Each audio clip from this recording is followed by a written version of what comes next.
नमस्कार, मैं हूं आपके साथ अविनाश कर। आप देख रहे हैं सैटेलाइट। शुरुआत करेंगे मौसम के अपडेट के साथ। छत्तीसगढ़ में देर शाम अचानक मौसम में बदलाव आया। कहीं बादल छाए रहे, काले बादल कई जगह नजर आए और रायपुर समेत कई शहरों में तूफान की वजह से जो तबाही मची है, 10 तस्वीरें आपके सामने हैं। बेमेतरा जिले के राखी गांव में संचालित राइस मिल में हादसा हो गया। छज्जा गिर गया राइस मिल का, 2 मजदूरों की मौत हो गई। नाराज परिजन मुआवजे की मांग को लेकर अब मौके पर मौजूद हैं। इधर रायपुर के मुख्य सड़क का जो जेल रोड है, यहाँ पर ग्लोबल चौक के आसपास, जिसे नमस्ते चौक हम कहते हैं, वहाँ पर अचानक नीचे से गुजर रहे वाहनों पर एक शेड गिर गया। सैकड़ों क्विंटल वजनी शेड गिरने से 3 कार इसकी जद में आ गई। राहत की बात यह है कि किसी को चोट नहीं आई। रायपुर रेलवे स्टेशन पर लगे रेलवे के बोर्ड गिर गए, इलाके के कई पेड़ भी गिर गए, लोग परेशान रहे। भिलाई में नेशनल हाईवे से लेकर टाउनशिप में कई जगह पेड़ उखड़कर गिर गए। भिलाई 3 स्थित CSPDCL के स्टोर डिपार्टमेंट में रखा बाहर पड़ा ट्रांसफार्मर, भीषण आग लग गई उसमें। फायर ब्रिगेड की टीम गाड़ी वहां पर पहुंची और आग पर काबू पाया। दुर्ग बस स्टैंड पर एक पुराना पेड़ टूटकर गिर गया। कार के ऊपर ही पेड़ गिरा जिससे कार क्षतिग्रस्त हो गया। हालांकि रात की बात यहाँ भी रही कि वहाँ पर कोई कार सवार मौजूद था नहीं। जशपुर में आकाशीय बिजली की चपेट में आने से 5 मवेशियों की मौत हो गई है। पंडरापाट चौकी की घटना बता दें आपको, जहाँ पर इधर गरियाबंद में बारिश हुई, कई गाँव में बिजली गुल रही, ग्रामीण परेशान रहे। बिलासपुर में भी भारी बारिश हुई, लेकिन यहाँ लोगों को गर्मी से राहत मिली है। राजधानी रायपुर में तेज अंधड़ के चलते 133 kV लाइन में खराबी आ गई। पूरे रायपुर में बिजली गुल की स्थिति बन गई। बिजली मुख्यालय भी अंधेरे में डूब गया और पूरे कर्मचारी ग्राउंड फ्लोर पर इकट्ठा हो गए। मौके का जायजा लिया हमारे संवाददाता स्टार जैन ने। छत्तीसगढ़ की राजधानी रायपुर में मौसम बदल गया है और अचानक 60 से 70 किलोमीटर की रफ्तार से हवाएं चल रही है। मैं इस समय बिजली मुख्यालय के मुख्य बिल्डिंग में खड़ा हूँ और यहाँ पर जो तूफान चला, अंधड़ चली, उसका नतीजा क्या आप देख सकते हैं कि पूरी तरीके से बोर्ड है वो टूट चुका है, कुछ हिस्से गिर गए हैं और इतनी तेज़ी से लहरा रहा है कि कभी भी ये गिर सकता है। इसके अलावा आपको बता दूं, आप यहाँ देखेंगे कि पूरे प्रदेश में बिजली सप्लाई करने वाला मुख्यालय आज खुद अंधेरे में डूबा हुआ है और तमाम कर्मचारी जो यहाँ पर हैं वो अब अपने कमरे से बाहर निकल कर आकर मुख्य हॉल में आ गए हैं। इससे अंदाज़ा लगा सकते हैं कि प्रदेश में बिजली व्यवस्था की क्या स्थिति है। लाइट गोल होना कॉमन बात होती है, लेकिन मुख्यालय में लाइट गोल होना और किसी ने अभी तक संज्ञान नहीं लिया। क्या कुछ कहेंगे आप? ये है वर्किंग की पतन की पराकाष्ठा है। कौन जिम्मेदार है इसके लिए, मतलब लगता है आपको? सभी हैं, टॉप टू बॉटम, चेयरमैन से लेके असिस्टेंट इंजीनियर सब जिम्मेदार हैं। किसी कोई जिम्मेदारी नहीं है, सब अपने अपने मन के मालिक हैं। आम जनता की क्या स्थिति होगी, क्या समझा जाए? मतलब आम जनता इसी समझ ले, मुँह दम वहाँ कतौ कुछ नहीं, आँख बंद कर लो, सब ठीक चल रहा है, राम राज्य है। देखिए, PN सिंह साहब हैं जो रिटायर्ड इंजीनियर हैं और लगातार जो एसोसिएशन के माध्यम से विद्युत की समस्याओं के बारे में बातें उठाते रहते हैं और साफ उनका कहना है कि मुख्यालय में ये स्थिति हुई है और कोई बड़ा अधिकारी अब तक यहाँ नहीं आया। ये गंभीर विषय है, क्योंकि जब मुख्यालय की स्थिति है तो आम लोगों की क्या स्थिति होगी इसे समझा जा सकता है। यहाँ कैमरामैन नज़ीर के साथ स्टार जैन, IBC 24 रायपुर। इधर ग्वालियर में चौपाटी की एक दुकान में आग लग गई है। शॉर्ट सर्किट इसके पीछे की वजह बताई जा रही है। फायर ब्रिगेड की टीम मौके पर पहुंची, आग पर काबू पाया, लेकिन तब तक दुकान में रखा जो सामान था जलकर बर्बाद हो चुका था। इंदरगंज थाना क्षेत्र की घटना है। तो ग्वालियर में एक दुकान में शॉर्ट सर्किट के चलते आग लग गई और पूरा जो सामान था जलकर बर्बाद हो गया। देखिए किस तरह से आग तेज़ी से फैली। चूँकि शॉर्ट सर्किट के चलते आग लगी थी, इसलिए आग फैलने में वक्त नहीं लगा। कुछ छोटे छोटे ब्लास्ट भी वहाँ पर हुए, लेकिन जब तक फायर ब्रिगेड टीम मौके पर पहुँचती तब तक पूरा सामान जलकर बर्बाद हो चुका था। इंदरगंज थाना क्षेत्र की घटना बताई जा रही है।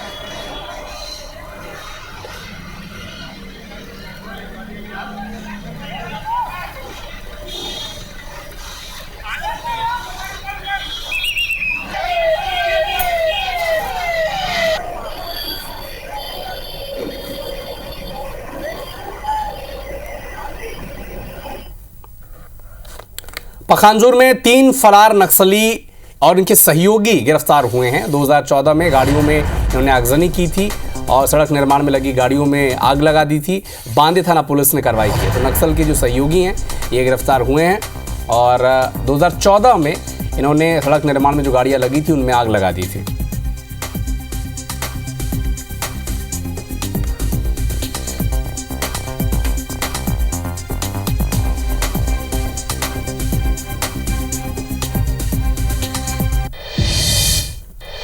भारतमाला प्रोजेक्ट में अधिकारियों और भूमाफिया की मिलीभगत से भ्रष्टाचार के बाद अब इनकी मनमानी भी सामने आ रही है। किसानों की अनुमति के बगैर उनके खेतों की मेड़ तोड़कर सड़क बनाई जा रही है और इसी वजह से वो 2 बार भी धान का फसल नहीं ले पाए हैं। मनमानी के चलते बिरोदा गांव के किसान अब लामबंद हो गए हैं। सड़क का काम रुकवा दिया है। किसान ट्रकों को खेत से गुजरने से मना कर रहे हैं। किसान बता रहे हैं कि उनकी ज़मीन का प्रकरण बना नहीं है और खेतों की मेड़ तोड़ दी गई है और अब खेतों में डस्ट और मुरुम डालकर तेजी से काम किया जा रहा है। पीड़ित किसान आंदोलन की चेतावनी दे रहे हैं। हमारे सहयोगी संदीप शुक्ला ने जायजा लिया मौके से। देखें यहाँ पे रिपोर्ट। हम लगातार खुलासा कर रहे हैं कि कैसे भारतमाला प्रोजेक्ट में अधिकारियों ने भूमाफियाओं के साथ मिलकर शासन को सैकड़ों करोड़ रुपए की चपत लगाई है। साथ ही हम ये भी बता रहे हैं कि ऐसे कई किसान हैं जिनकी ज़मीन पर सड़कें बना दी गई है लेकिन मुआवजा नहीं मिला है। लेकिन एक नया केस आपको दिखा रहे हैं बिरोदा गांव का। ये जो लोग आपको खड़े हैं बिरोदा गांव के किसान हैं, लामबंद हो गए, इन्होंने काम रुकवा दिया। क्यों? क्योंकि जिस ज़मीन पर हम खड़े हैं ये इनकी ज़मीन है, खेत है। क्या तकलीफ है आप लोग के साथ, क्या हुआ बताइए। सर, मैं 5-6 साल से बार जाकर तहसील में एप्लीकेशन दे रहा हूँ कि मेरा ज़मीन का अभी तक से प्रकाशन नहीं किया है, मुआवजा कुछ नहीं दिया है करके, लेकिन ये लोग सुन नहीं रहे हैं। एसडीएम आते हैं, बार कहते हैं कि अभी रोड बनने दीजिए, उसके बाद 4 महीने बाद 5 महीने बाद पैसा देंगे। मैं बार जाके बोल रहा हूँ, फिर भी कोई सुनवाई नहीं हो। आपका क्या नाम है, क्या प्रकरण है? मेरा नाम योगेश कुमार साहू है और मैं आपके चैनल के माध्यम से ये बताना चाहता हूँ कि कैसे भारतमाला प्रोजेक्ट के अंतर्गत बिना मुआवजा राशि दिए हुए ज़बरदस्ती किसानों का ज़मीन अधिग्रहित कर लिया गया है और किसानों को बार तहसील एसडीएम का चक्कर लगाना पड़ता है, फिर भी मुआवजा राशि के नाम पर बंदरबाट हो रहा है। मैं शासन प्रशासन से ये मांग करता हूं कि जितने किसान जो सताए हुए हैं उनको मुआवजा राशि जल्द से जल्द करें, क्योंकि कोई भी किसान ये नहीं चाहता कि हम गवर्नमेंट को ज़मीन नहीं देंगे करके। सब ये चाहते हैं कि अगर आप हमारी ज़मीन अधिग्रहित किए हो तो आप ज़मीन का पैसा दीजिए और आप ज़मीन लीजिए। तो आप लोग अभी काम नहीं होने देंगे फिर अभी? हाँ सर, अब काम होने नहीं देंगे। जब तक हम लोगों को मुआवजा राशि नहीं मिलेगा तब तक अभी फिलहाल काम होने नहीं देंगे। हमने इसकी जानकारी कमिश्नर के साथ साथ एसडीएम और कलेक्टर सबको दी है। देखते हैं कि कब तक इनकी सुनवाई होती है। IBC 24 किसानों के साथ साथ जो अन्य इसमें भ्रष्टाचार के मुद्दे लगातार आपके सामने लाते रहेगा। कैमरामैन नजीर खान के साथ संदीप शुक्ला, IBC 24 अभनपुर से। भारतमाला प्रोजेक्ट में करोड़ों रुपए के घोटाले के 4 आरोपियों को UW की विशेष कोर्ट में पेश किया गया। जमीन कारोबारी और दलाल हरमीत खनूजा, विजय जैन, उमा देवी और केदार तिवारी की रिमांड खत्म होने पर पेशी हुई। UW ने हरमीत खनूजा की 9 दिन की रिमांड मांगी थी, जिस पर कोर्ट ने 9 मई तक हरमीत को पुलिस रिमांड पर भेज दिया है। वहीं विजय समेत तीनों आरोपी 7 दिनों की न्यायिक रिमांड पर जेल भेजे गए हैं। UW ने बुधवार को हरमीत खनूजा का जो ऑफिस था उसकी मौजूदगी में खोला था। ऑफिस से बड़ी संख्या में दस्तावेज, इलेक्ट्रॉनिक डिवाइस, कंप्यूटर से महत्वपूर्ण जानकारी मिली थी, जिसके बाद पूछताछ के लिए रिमांड की मांग की गई थी। इसके बाद सूत्रों के मुताबिक विजय जैन, उमा देवी, केदार तिवारी ने अलग अलग ज़मीनों को लेकर फर्जी नामांतरण के बारे में अहम जानकारी दी है। उज्जैन में एक युवती ने खुद के साथ मारपीट और जबरन धर्म परिवर्तन के लिए मजबूर करने का आरोप लगाते हुए FIR दर्ज कराई है और जिस शख्स पर उसने ये आरोप लगाया है वो मुस्लिम है और युवती उसके साथ लिव इन रिलेशन में रह रही थी। लव जिहाद के मामले को देखते हुए हिंदू संगठन ने भी युवती की मदद ली। युवती के मुताबिक आरोपी के पास हिंदू और मुस्लिम नाम के 2 आधार कार्ड हैं। 2011 से शाहरुख से उसकी दोस्ती थी, जिसके बाद दोस्ती प्यार में बदली। शादी के वादे के झांसे में आकर युवती शाहरुख के साथ रहने लगी। उसकी पत्नी बनकर वो साथ रहने लगी थी। कई बार शारीरिक संबंध बनाए लेकिन शादी नहीं की। फिर खबर मिली कि वो दूसरी शादी कर रहा है, तब युवती ने विरोध किया तो धर्म बदलने का दबाव उन पर बनाया गया। शादी का उसको ज़्यादा दे रखा था कि मैं तुमसे शादी करूंगा और लगातार शारीरिक संबंध बना रहा था, लेकिन उस लड़के ने क्या दूसरी लड़की से शादी कर ली। पीड़िता ने उस लड़के का एक आधार कार्ड बताया जिसमें नाम अलग है, तो उसकी भी प्रॉपर जांच की जा रही है। महिला है हमारे पास आई थी कार्यालय पे, तो इन्हें बताया कि कोई मोमेडियन व्यक्ति है, पिछले कुछ सालों से इसका शोषण करता आ रहा है और इसकी बेटी के साथ भी गलत करा, जान से मारने की धमकी दी और धर्मांतरण के लिए भी बोला है कि अगर धर्म चेंज नहीं करती है या मेरे साथ नहीं करती तो जान से मार दूंगा। ये हमारे पास मदद के लिए आए थे, तो हम इनको लेकर चिमनगंज थाने पे आए और कायमी करवा रहे हैं। काफी समय से शाहरुख नाम के लड़के के साथ रह रही थी। उसने मेरे साथ बहुत मतलब मारा पीटी करता है, मेरे को झांसे में रखा, शादी करूंगा और शादी नहीं करी। उसमें से धमकी देता है कि तू हिंदू से मुस्लिम बनेगी जब भी तेरे साथ रखूंगा। भोपाल में टीआईटी कॉलेज लव जिहाद मामले में हर दिन नए खुलासे हो रहे हैं। लगातार पुलिस प्रशासन मामले की जांच में लगा हुआ है। इधर बाल आयोग पीड़िताओं की काउंसलिंग करने जा रहा है। आयोग के मुताबिक वो बच्चियों को जो घटना के वक्त बालिग थीं उनकी काउंसलिंग की जाएगी। सभी मुद्दों को लेकर बाल आयोग शासन प्रशासन के साथ लगातार बातचीत कर रहा है, अपडेट ले रहा है। एक बच्ची माइनर बच्ची मिली है, उसके संबंध में तो कार्रवाई चली रही है। और जिन बच्चों के साथ में जो घटना हुई है और वो जब बच्चियां नाबालिग रही थी उस समय भी जो जिस प्रकार से प्रकरण होना चाहिए था वो यानी जो कार्रवाई होना चाहिए थी वो कार्रवाई भी जब उनके साथ में नहीं हुई है तो अभी इन सब बातों को जोड़ करके प्रशासन अपनी ओर से सारी बातों को देख रहा है। दमोह जेल में बंद फर्जी डॉक्टर NKM जॉन उर्फ नरेंद्र विक्रमादित्य यादव को छत्तीसगढ़ पुलिस ने हिरासत में लिया है। पुलिस पूछताछ के लिए छत्तीसगढ़ उसे ले गई है। दमोह CSP ने बताया कि छत्तीसगढ़ पुलिस ने आरोपी से पूछताछ के लिए कोर्ट में आवेदन दिया था। अनुमति के बाद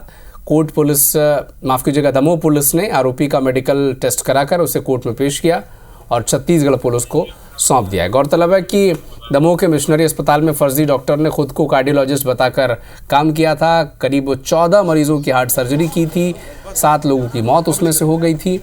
और इस आरोपी डॉक्टर के पास, जो फर्जी डॉक्टर है, इसके पास न तो कोई मेडिकल की डिग्री है और न ही कोई वैध प्रमाण पत्र। छत्तीसगढ़ पुलिस की टीम आई है और वहाँ पर भी अभियुक्त के विरुद्ध जो है प्रकरण पंजीबद्ध किया गया है और छत्तीसगढ़ पुलिस को पूछताछ करनी थी। उसके संबंध में माननीय न्यायालय के समक्ष आवेदन प्रस्तुत किया गया है। माननीय न्यायालय ने अनुमति दी है। छत्तीसगढ़ पुलिस जो है अब इन्हें जो है हिरासत में लेगी और जो पूछताछ करेंगे। युवाओं पर इन दिनों रील बनाने का खुमार कुछ इस कदर चढ़ा है कि वे मंदिर, स्कूल, कॉलेज समेत किसी जगह को नहीं छोड़ रहे हैं। ताज़ा मामला ITI कॉलेज हरदा का है, जहां क्लासरूम में ही रील बनाने का वीडियो सामने आ चुका है। वीडियो में छात्र बंदूक, डंडे, बेल्ट ये सब पकड़े दिखते हैं। साथ ही एक वीडियो में एक छात्र दूसरे के ऊपर बंदूक ताने भी दिख जाता है। इस वीडियो पर ABVP ने आपत्ति जताई है, कार्रवाई की मांग की है। प्रभारी प्राचार्य कह रहे हैं कॉलेज के कि रील बनाने वाले सभी 13 छात्रों के पेरेंट्स को बता दिया गया है कि अगर उनका बेटा दोबारा रील बनाता है तो बिना सूचना दिए उनका नाम काट दिया जाएगा। हमारे अखिल भारतीय विद्यार्थियों संज्ञान में विषय आया था कि ITI कॉलेज के जो छात्र, पढ़ने वाले छात्र हैं, वो रील वायरल गुंडाबाजी कर रहे हैं, गैंग वार कर रहे हैं कॉलेज के अंदर। ये बिल्कुल अखिल भारतीय विद्यार्थी परिषद यह नहीं सहेगा। इसके कार्रवाई में हमने प्रिंसिपल महोदय को ज्ञापन दिया है, कठोर से कठोर कार्रवाई की जाए। इनको सबके माता पिता को बुलाया गया है, सबको एक नोटिस दिया गया है। उनके माता पिता के द्वारा लिखित में दिया गया है कि यह बच्चा अब करता है तो उसका नाम यहाँ से निष्कासित कर लिया जाएगा।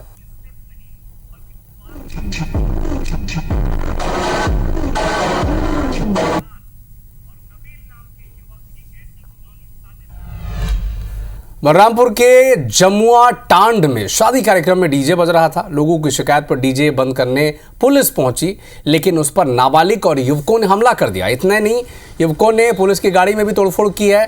पुलिस ने अब 2 नाबालिग समेत 5 आरोपियों को गिरफ्तार किया है। डीजे भी जब्त कर लिया।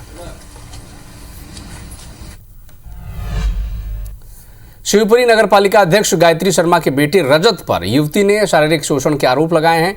पीड़िता का आरोप है कि रजत ने पहले तो उसे प्यार के जाल में फंसाया, फिर शादी का वादा कर उसका शारीरिक शोषण किया, फिर उसने किसी और युवती से सगाई कर ली।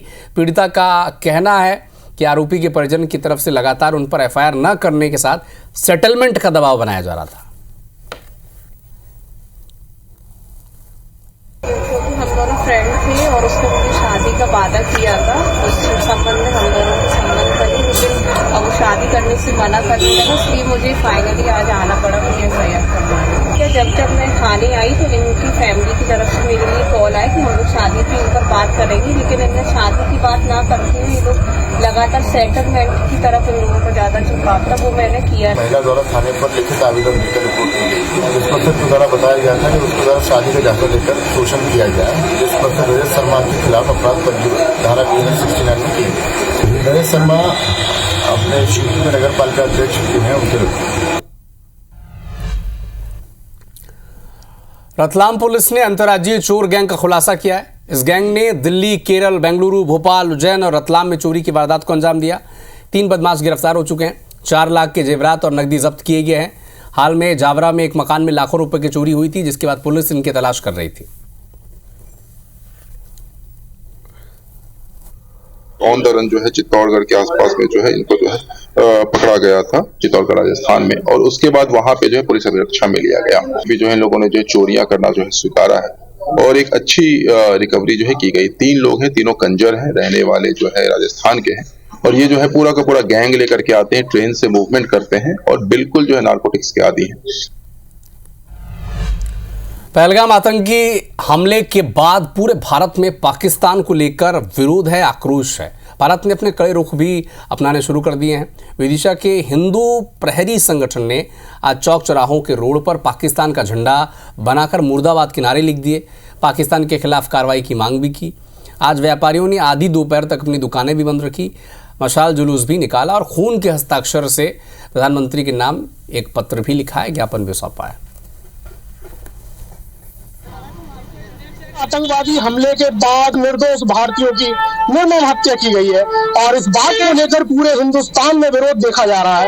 यहाँ विदिशा में भी एक अनूठा विरोध प्रदर्शन किया गया है। आप मेरे नीचे देख सकते हैं, यहाँ पर पाकिस्तान मुर्दाबाद के यहाँ पर स्लोगन लिखे जा रहे हैं, पाकिस्तान का यहाँ पर झंडा लगाया गया है। ये आते जाते लोगों के पैरों के नीचे से झंडे को देखा जा सकता है। ये विरोध का अनोखा तरीका विदिशा में अपनाया गया है। कुछ स्थानीय लोग हमारे साथ यहाँ मौजूद हैं, हम उनसे ही जानना चाहेंगे कि आखिर ये विरोध का अनूठा प्रदर्शन किस वजह से किया गया है और इसके पीछे की मुख्य मंशा क्या है। हिंद प्रहरी संगठन ने आज आह्वान किया था विदिशा की जनता से, विदिशा के व्यापारियों से, कि आधे दिवस के लिए स्वेच्छा से अपने प्रतिष्ठान बंद रखें और पहलगाम हिंदू नरसंहार के विरोध में अपना विरोध दर्ज करवाएं। आप देख सकते हैं व्यापार महासंघ के समर्थन से व्यापारियों ने स्वेच्छा से ही अपने प्रतिष्ठान 12 बजे तक के लिए बंद करे हैं। ये जो आप देख रहे हैं, जो नरसंहार किया गया है पहलगाम में, उसके विरोध में हम लोग ये बहुत प्रदर्शन कर रहे हैं, बहुत बड़ा, जिससे कि जनता जागृत हो और हम अपने दुश्मनों को पहचान सके। जैसा कि आपने देखा कि धर्म को पूछ कर वहाँ पर जो सैलानी है उनको गोली मारी गई है, तो ये एक बहुत दुखद घटना है जिसके बारे में पाकिस्तान आज से लाखों हजारों साल पहले से भी, जब से वो पाकिस्तान बना है तब से वो हमेशा आतंकवादियों को भेजता रहा है। लेकिन अब समय बदल गया है, भारत बदल गया है। अब जितने भी नक्सलवादी हैं उनको भारत से बाहर निकाला जा रहा है, पाकिस्तानी हो या बांग्लादेशी हो। इस तरह से हम जो विरोध प्रदर्शन कर रहे हैं, शाम को हमारा मशाल रैली निकाली जाएगी जो स्टेशन माधोगंज से होकर नीमताल तक लाई जाएगी, ताकि जनता तक ये मैसेज पहुंच सके और इसका विरोध हम दिल्ली तक पहुंचाएंगे। खून के हस्ताक्षर किए हुए जो हमने ज्ञापन बनाए हैं वो प्रधानमंत्री को हम पर्सनली भेजेंगे। यहाँ पर देश के विदिशा में तकरीबन 3 स्थानों पर पाकिस्तान के झंडे बनाकर विरोध प्रदर्शन किया गया है और पाकिस्तान के खिलाफ सख्त से सख्त कार्रवाई की बात कही जा रही है। जितेंद्र सिंह चौहान, IBC 24 विदिशा। नए वक्फ बिल को लेकर बीजेपी का जन जागरूकता अभियान शुरू हो गया है। रायपुर के मेडिकल कॉलेज सभागार में मुस्लिम समाज के लोगों के लिए कार्यक्रम रखा गया। बीजेपी नेताओं ने मुस्लिम समाज के लोगों को नए कानून के बारे में पूरी जानकारी दी। सीएम साय ने बताया कि पहले वक्फ बोर्ड कानून की आड़ में शरारत अली इसका फ़ायदा उठाया करते थे, लेकिन नए कानून के बाद अब शराफत अली को इनका फ़ायदा मिलेगा। अक्सर ये नैरेटिव फैलाने का प्रयास किया जा रहा है कि मुसलमान समुदाय के खिलाफ है, बल्कि वास्तविकता और हकीकत ये है कि ये मुसलमान समुदाय के ही हक में लाया गया एक अधिनियम है कि मोदी जी की प्रेरणा से लाया गया ये अधिनियम न केवल वंचित मुस्लिम समुदाय के हित में है, बल्कि मैं तो ये कहूंगा कि इस्लाम धर्म के भी सर्वोच्च मूल्यों का सम्मान देने वाला है। और वास्तव में ये अधिनियम के लागू होने से मुस्लिम समाज में एक क्रांति आएगी। उसमें जो हमारे पसमानदा मुस्लिम है, बोहरा समाज के हैं, महिलाएं हैं, सबके उत्थान में काम होगा। इसका हम सब लोग पूरे प्रदेश में मुस्लिम समाज के बीच में इन बातों को पहुंचाएं, ऐसा मेरा आप सभी लोगों से आग्रह है। कांग्रेस की गुटबाजी एक बार फिर से खुलकर सामने आ चुकी है। सूरजपुर में नाबालिग छात्रों को न्याय दिलाने के लिए प्रदर्शन कर रहे कांग्रेसी आपस में भिड़ गए। दरअसल रामानुजनगर इलाके के जंगल में एक 15 साल की के छात्र का शव मिला था, जिससे आरोपी की गिरफ्तारी न होने को लेकर कांग्रेसी कार्यकर्ताओं ने रामानुज नगर में धरना प्रदर्शन किया, घेराव किया थाने का। लेकिन इस दौरान शशि सिंह ने नरेश राजवाड़े को कांग्रेस विरोधी कह दिया। इधर प्रदेश सचिव नरेश राजवाड़े ने शशि सिंह को दादागिरी करने का आरोप लगा दिया। गुस्साए नरेश राजवाड़े ने ज्ञापन को फाड़ने तक की धमकी दे दी। ये आपस में कोई भेदभाव वाली बात नहीं है, गुटबाजी वाली बात नहीं है। आप देखे होंगे एक साथ बैठे, एक साथ सब लोग ये एक साथ आए, ये थोड़ा कम्युनिकेशन होता है आने आगे पीछे आगे जाने में, बस और कोई बात नहीं।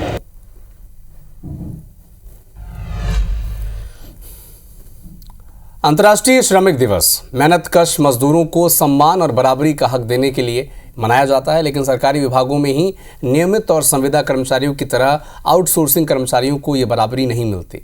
अब जबलपुर हाईकोर्ट में एक जनहित याचिका दायर कर उस नियम को ही असंवैधानिक घोषित करने की मांग की गई है, जिसके बूते सरकार आउटसोर्स कर्मचारियों को हायर करती है।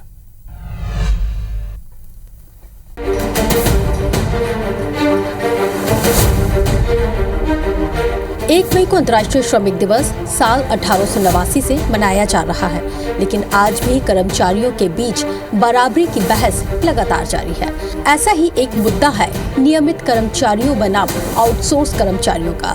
सरकारें अपने विभागों में नियमित और संविदा कर्मचारियों की भर्ती करती आई है, लेकिन मध्य प्रदेश में साल 2015 में बनाए गए एक नियम के बाद विभागों में आउटसोर्स कर्मचारियों की बाढ़ सी आ गई है। इस नियम का नाम है मध्य प्रदेश भंडार क्रय एवं सेवा उपार्जन नियम, जिसकी धारा 32 सरकार को आउटसोर्सिंग करने की छूट देती है। इस नियम को अब हाई कोर्ट में चुनौती दी गई है। MP SC/ST अधिकारी कर्मचारी संघ ने जबलपुर हाई कोर्ट में एक जनहित याचिका दायर कर गुहार लगाई है। मध्य प्रदेश के सरकारी विभाग आउटसोर्सिंग के माध्यम से प्राइवेट एजेंसियों द्वारा श्रम हायर कर सकेंगे, यानी कर्मचारी हायर कर सकेंगे। हाईकोर्ट में दायर इस याचिका में कहा गया है कि सरकारी विभागों में आउटसोर्सिंग से कर्मचारियों की भर्ती से ह्यूमन ट्रैफिकिंग जैसी स्थिति बन गई है, जहां एक तरह से कर्मचारियों को एजेंसियों से कम दामों पर हायर किया जाता है और उन्हें अपनी आवाज अदालतों में उठाने का अधिकार भी नहीं मिलता। याचिका में सरकारी विभागों में आउटसोर्सिंग से भर्ती प्रक्रिया बंद किए जाने की मांग की गई है। हाई कोर्ट ने इस याचिका पर 5 मई को सुनवाई मुकर्रर की है। और आउटसोर्सिंग के माध्यम से मैन पावर उपलब्ध कराया जा रहा है, उनका एक्सप्लॉइटेशन हो रहा है, यानी कर्मचारी को कोई रेमेडी नहीं है। जनहित याचिका के माध्यम से माननीय हाई कोर्ट में चुनौती दी गई है और इस याचिका की सुनवाई 5 तारीख को नियत की गई है। इस जनहित याचिका में मध्य प्रदेश सरकार, श्रम विभाग, अन्य विभागों को आउटसोर्सिंग की छूट देने वाले वित्त विभाग को पक्षकार बनाया गया है। देखना बेहद दिलचस्प होगा MP हाई कोर्ट इस याचिका पर आगे आखिर क्या फैसला सुनाता है। विजेंद्र पांडे, IBC 24, जबलपुर। पन्ना कोतवाली थाना अंतर्गत मानवता को शर्मसार करने वाली घटना यहां से सामने आई है, जहां कलयुगी पति ने आरोप लगाया है कि अपने माता पिता के साथ मिलकर उन्होंने अपनी पत्नी के हाथ जलाए और जहरीला पदार्थ खिलाकर जान से मारने की कोशिश की है। ये पति पर आरोप लग रहा है। पीड़िता की शिकायत पर कोतवाली थाने में मामला दर्ज कर पुलिस ने जांच शुरू कर दी है। पीड़िता ने बताया कि उसकी शादी जून 2023 को पन्ना के टिकुरिया मोहल्ला निवासी सुधर्म द्विवेदी के साथ हुई थी और 6 माह की एक बेटी भी है। शादी के कुछ दिन बाद पति, सास और ससुर दहेज की कार मांगने लगे और मांग पूरा न होने पर रोज मारपीट करते थे, मानसिक रूप से प्रताड़ित करते थे, ये आरोप भी लगाया। अभी कुछ दिन से लड़ाइयाँ चल रही थी, मेरे को खाना भी 2-3 दिन से नहीं दिया था। परसों के दिन जब लड़ाई हुई और पापा आए तो उनने बोला है कि हम बच्ची को नहीं भेजेंगे और सुबह ये घटना हो गई। उनने मेरे को जहर दे दिया, मेरा एक हाथ पूरा डैमेज था, उनने ऐसे हाथ पकड़ा और ज़बरदस्ती फैला दिया। बच्ची को जहर खिलाया गया है जान से मारने की पर्पज से।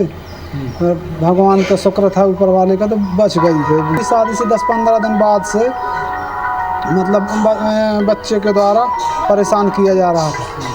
जब बच्ची को एडमिट किया गया था हॉस्पिटल में तो उसके बाद पुलिस को सूचना लगी, पुलिस ने इसमें कल ही मुकदमा कायम कर लिया है।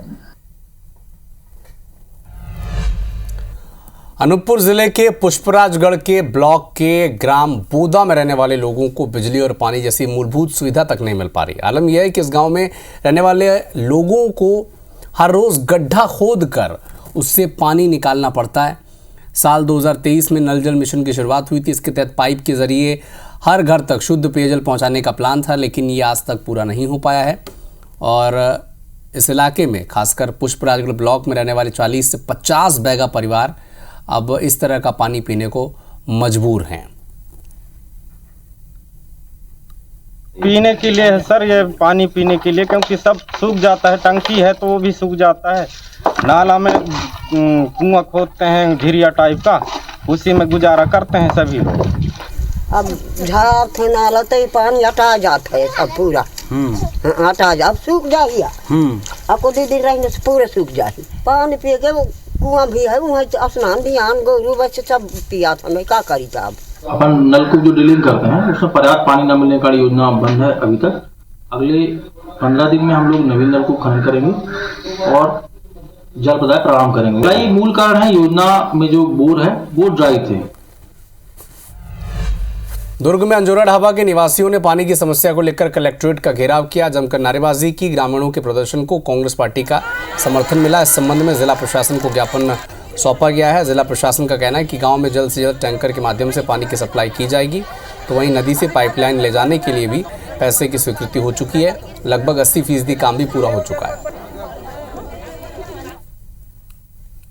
ताम्रध्वज साहू उसको बोला, जागेश्वर साहू के जमाना से अब तक पानी की किल्लत है और सभी जानते हैं कि अंजोरा में पानी की किल्लत है, लेकिन आज तक उसका कोई निराकरण नहीं किया है। बस ला रहे टैंकर दे रहे, टैंकर को क्या करेंगे? पानी दो ना, हम तो पानी का मांग किए हैं ना जी। हाँ, टैंकर भेज रहे हैं और टैंकर भी कल गए, लेकिन टैंकर को करेंगे क्या? हम पानी मांग रहे हैं, हमको पानी चाहिए। एक तरफ गाँव वाले और छत्तीसगढ़ के लोग पानी के लिए त्राही हैं, पानी की उनको बहुत आवश्यकता है, और दूसरी तरफ भाजपा के लोग पदभार ग्रहण समारोह मना रहे हैं। ये दुर्भाग्य। हमने इनको आज एक प्रशासकीय स्वीकृति 31,73,000 का स्वीकृत कर दिया है और PHE इसका तकनीकी स्वीकृति दिया है। 15 दिन के अंदर इनके गांव में पानी पहुंच जाएगा। वहाँ पे 50 गांव, उसके आसपास जो 50 गांव हैं, उनको पेयजल प्रदान करने के लिए जल प्रदाय योजना एक चालू की जानी थी, तो उसमें 80% काम हो चुका है। तो शिवनाथ का जल वहाँ पे दिया जाएगा। 3 महीने में यह कार्य पूरा। भिलाई की कुरूद बस्ती का तालाब सूख कर खेल मैदान बन चुका है, जिससे तालाब को ठेके पर लेने वाले मछुआरे परेशान हैं। पानी नहीं होने के चलते वे यहां मछली पालन नहीं कर पा रहे हैं। तांदुला नहर से पानी तो छोड़ा गया, लेकिन पानी तालाबों तक पहुंचा नहीं।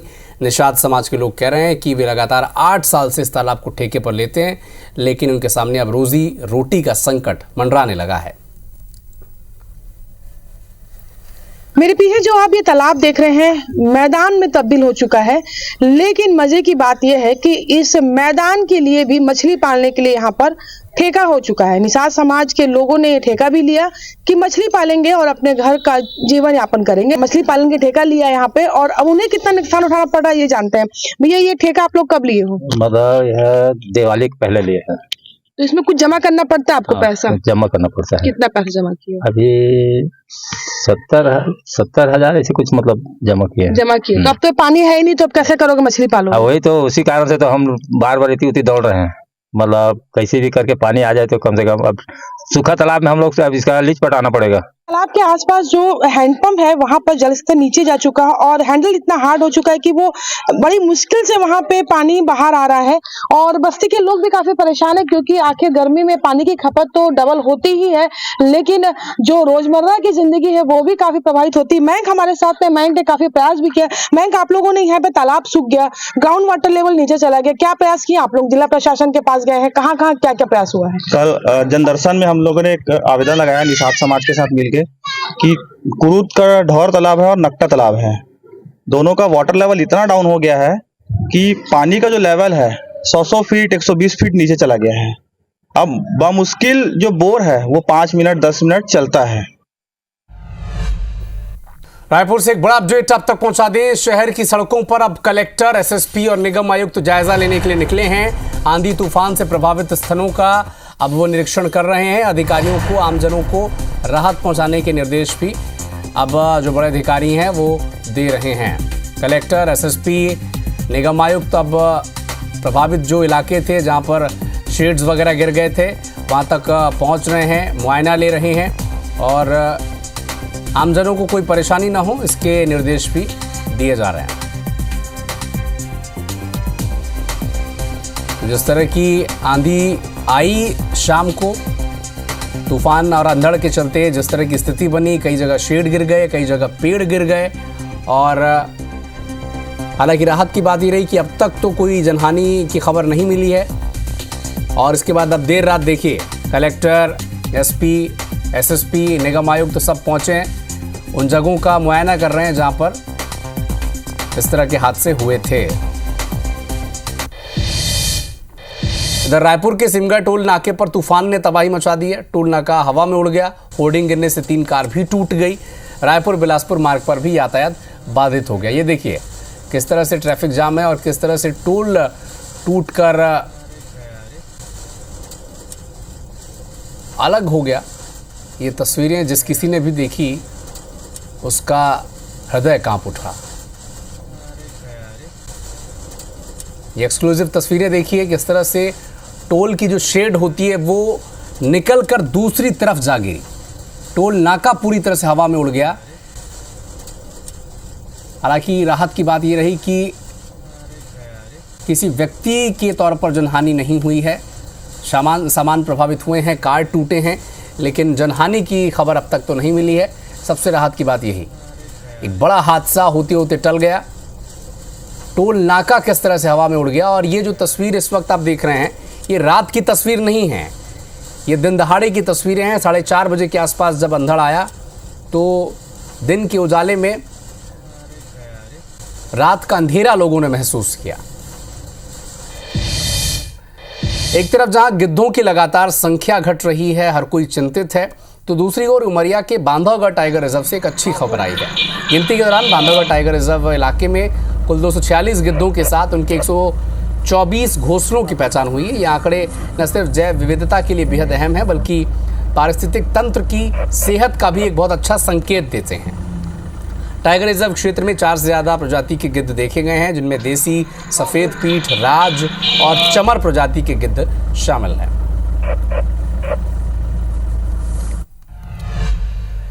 तो फिलहाल इस बुलेटिन में इतना ही। देश और दुनिया के साथ एमपी और छत्तीसगढ़ के हर अपडेट के लिए आप जुड़े रहिए हमारे साथ। नमस्कार।